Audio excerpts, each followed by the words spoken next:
Udah.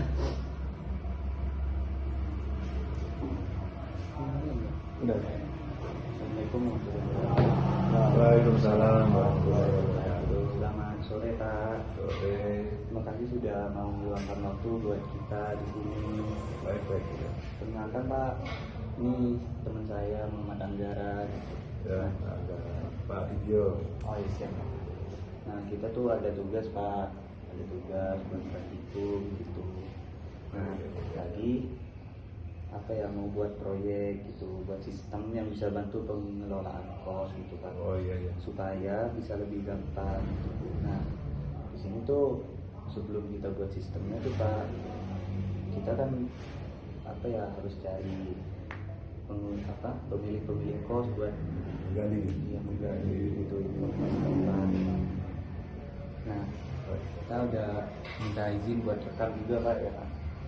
Buat rekam kan Pak? Enggak apa-apa. Nah, langsung aja ya Pak. Iya. Ini. Saya terima kasih juga atas kedatangannya adik-adik ini ya, dalam ada tugas dari kampus. Nah, saya sebagai pemilik kos ini juga senang sekali karena apa yang ada kekurangan saya nanti sebagai pemilik, kadang-kadang kan ada yang sepele tapi ternyata belum pernah ada pertanyaan yang seperti yang saya alami. Ternyata ini bagus buat saya untuk masukan, nanti saya suka juga ya. Baik Pak. Nah, sebelumnya Pak boleh cerita sedikit atau tentang kosnya gitu biar kami gitu bisa lebih Iya. kenal. Baik. Pertama mendirikan kos, kenapa saya harus memilih bisnis kos gitu ya? Iya saja. Baik. Pertama-tama begini, saya sudah lama bekerja di pertambangan, jadi tahu persis teman-teman yang sudah pensiun. Untuk mengantisipasi tenaga kalau sudah kita semakin tua itu kan tenaga tidak dibutuhkan, yang dibutuhkan kan pemikiran. Jadi kita harus punya pilihan yang cerdas, maksudnya gitu. Pilihan cerdas itu apa? Kalau kita tidak cerdas, banyak kita bekerja menggunakan tenaga terus, kemungkinan seumur 40 ke atas sudah kita nggak akan dipilih kalau ada pekerjaan yang perlu pelamar itu yang disyaratkan harus minimal umur sekian.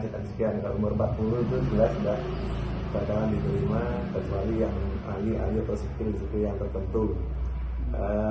Oleh karena itu saya belajar sama teman-teman juga, ternyata mendirikan usaha bisnis kos itu kita waktunya banyak luang, jadi sisa waktu itu untuk kita berolahraga sambil kita bersih-bersih untuk kamar kos. Terus di sisi lainnya kita waktu banyak itu, umur semakin tua terus kita harus geber untuk olahraganya, termasuk itu. Terus yang kedua itu memang bisnis untuk kos-kosan itu kita harus melirik lokasi dan kondisi. Lokasi kita harus membaca situasi atau lokasi yang dekat dengan kampus atau pabrik atau usaha-usaha yang lain yang memerlukan karyawan yang banyak atau murid yang banyak atau mahasiswa yang banyak. Karena di sini dekat dengan universitas, yaitu kan banyak sekalian di Malang itu, makanya pilihan tepatnya ya kita mendirikan salah satunya bisnis kos itu. Mungkin itu ada, siapa tahu ada yang bertanya lagi.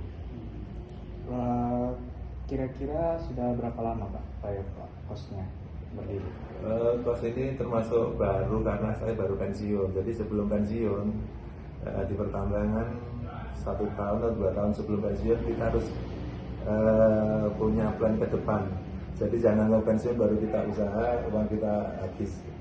Tidak ada tidak ada usaha, tidak ada penghasilan, nanti takutnya habis. Jadi sebelum pensiun 2 tahun sebelumnya lebih bagus. Jadi sebelum pensiun tahun 2023, jadi ini sekitar 3 tahunan. Iya. Total jumlah kamar Pak di kos yang berapa Pak? Kalau kos prima 1 ini ya, prima kos 1 ini 20 kamar. Bulan ke depan saya mau buat lagi kemungkinan 10 kamar yang di depan situ, karena kita harus banyak, termasuk karyawan yang mengerjakan itu masih ada proyek yang digital. Nanti dari selesai, baru ini lagi kita lanjut yang kos, kalau prima kos 2 kemungkinan 10 kamar. Jadi total nanti bisa dilihat. Yang rata-rata penghuni aktifnya itu Pak, itu berapa orang gitu per tahun atau per bulan? Alhamdulillah untuk saat ini dari awal sampai saat ini sudah 3 tahun itu 99% ya. Kadang-kadang ada di 3 atau sekitar 3 bulan baru kita, atau belum tahu 3 bulan nggak terisi lagi. Jadi kemungkinan kita itu rata-rata itu terisi semua. Berarti di 20 kamar itu rata-rata terisi semua. Nah, terisi semua. Paling kalau keluar berapa, tidak sampai 3 bulan itu sudah masuk lagi. Karena kita perlu perbaikan saat ada anak yang keluar, kita harus perbaiki yang minus-minusnya ya. Contohnya kayak cat kamar nggak ada yang kusam, atau bola lampu, atau almari dan lain-lainnya, itu harus ada perbaikan.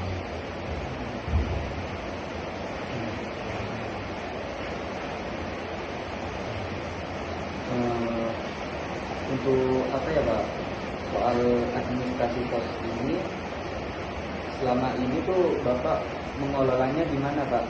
Pakai buku catatan atau pakai Excel, Word gitu Pak, atau Iya. pakai catatan di WA gitu? Kalau kita selama ini kita harus pakai Excel ya, karena kita menggunakan laptop. Kalau mengandalkan buku catatan itu sewaktu-waktu buku catatan hilang dan lain-lainnya, itu akan tidak efisien. Jadi saya pakai laptop, terus kita pakai Excel. Jadi mulai dari awal si A ini sekian, nanti bulan ini sekian. Jadi sewaktu kita mau ngecek, si A ini terakhir berapa, tinggal kita klik kayak gitu. Oke. Kan? Misal kalau Bapak pakai cara itu mencatat di Excel, kira-kira apa kendala atau masalah yang Bapak temukan? Perasaan saya kalau di Excel itu memang, menurut saya ya, itu yang paling efisien. Karena kalau kita pakai laptop itu banyak kerjaannya juga untuk satu laptop. Kalau pakai HP itu kadang-kadang dipakai selain saya ya, kadang-kadang anak pakai, itu nggak efisien. Kalau laptop itu untuk saya sendiri, dan ada rumus-rumusnya itu enak. Dia kalau bilangan-bilangan penjumlahan itu langsung cepat. Kalau semisal kayak apa ya, dari penghuni kos tuh pernah nggak ada komplain terkait administrasi gitu? Ada yang bilang, oh Pak ini saya udah bayar tapi di sistem Bapak tuh nggak tercatat gitu. Iya. Alhamdulillah sampai saat ini belum pernah sama sekali, dan saya wanti-wanti tidak ada anak baru, jangan sekali-kali langsung transfer tanpa sepengetahuan atau komunikasi sama yang ownernya ya, karena banyak sekali teman-teman atau anak-anak yang sudah DP, ternyata uang sudah masuk, ternyata tidak masuk di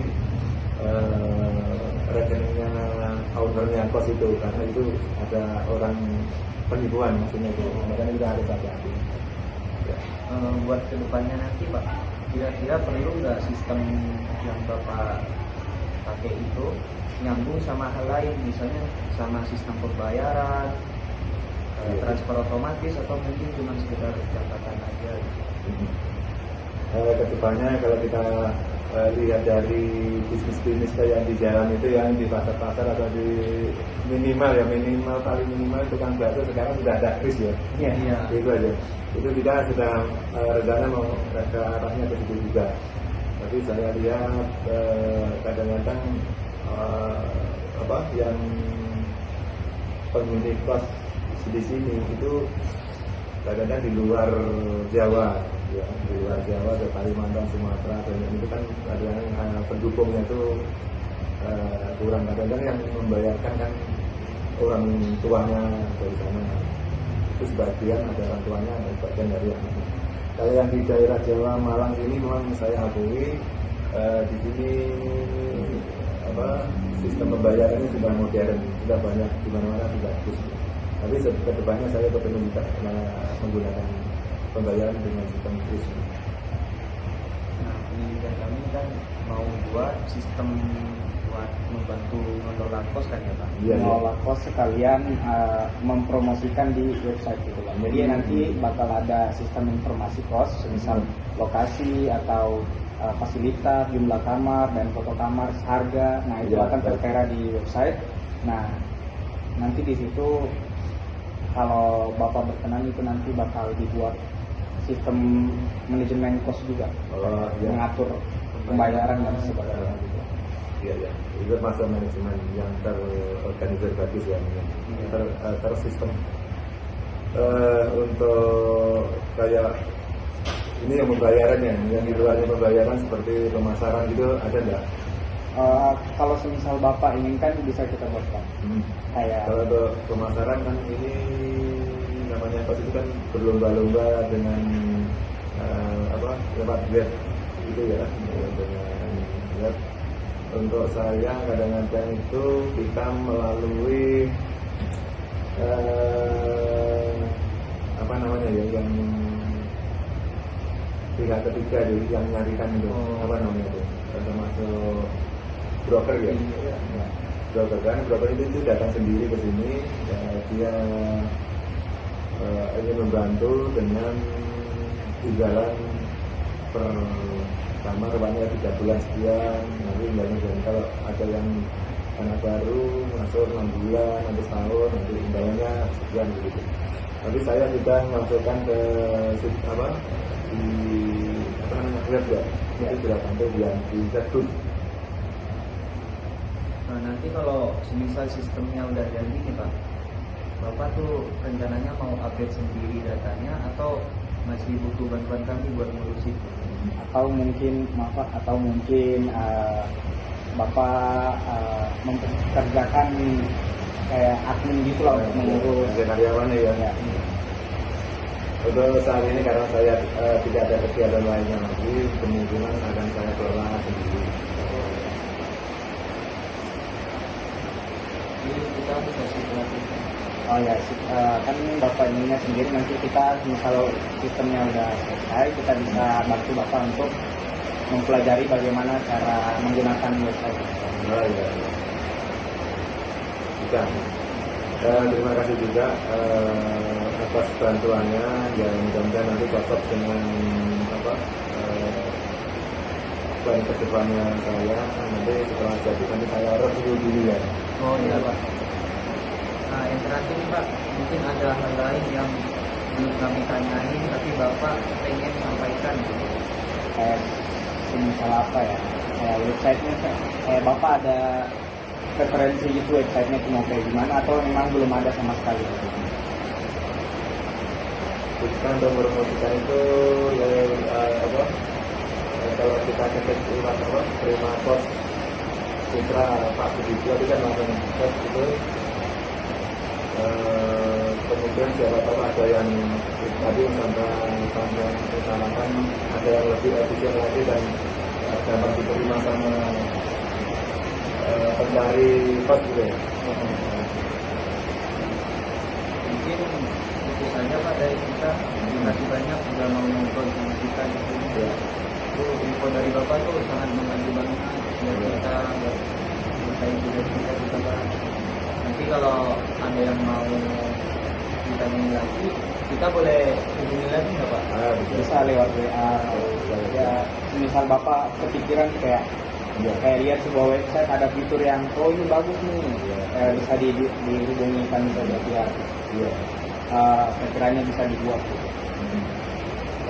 Ini harapan saya ini juga kepengen ada pertanyaan-pertanyaan yang mana yang saya belum tahu sama sekali, itu sebagai masalah dari saya, termasuk ini tadi website, karena itunya kita buat juga kan. Siapa tahu ada yang lebih menarik nanti saya review satu persatu, bila yang menarik nanti tak ganti karena yang lama tidak yang baru. Untuk triknya itu jangan sampai lepas dari, padahal kan ada yang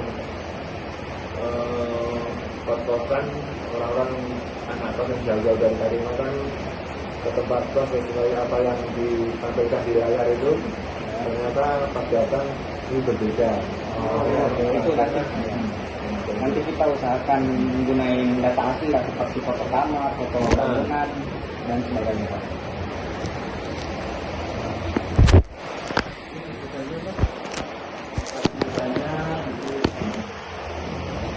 Kita sehat selalu berdoa, semoga lancar, kami lancar. Amin. Mungkin harapan kami juga semoga dengan adanya sistem ini tuh nanti kosan Bapak tuh bakal lebih dikenal orang lah, mau di Malang ataupun di luar Malang. Kan mereka nggak perlu repot-repot buat datang ke sini buat survei, mereka bisa lihat melalui website. Karena sudah zamannya sekarang sudah pakai itu kan. Rata-rata gitu. Kalau yang masih mengandalkan survei aja, tidak ada ketinggalan. Baik, terima kasih banyak ya atas kedatangannya juga adik-adik dengan apa tuh tugas program dari kampus. Nanti di lain waktu nanti kalau ada kekurangan atau ada yang perlu ditanyakan bisa menghubungi saya lewat Japri atau ya. Terima kasih banyak. Terima kasih banyak.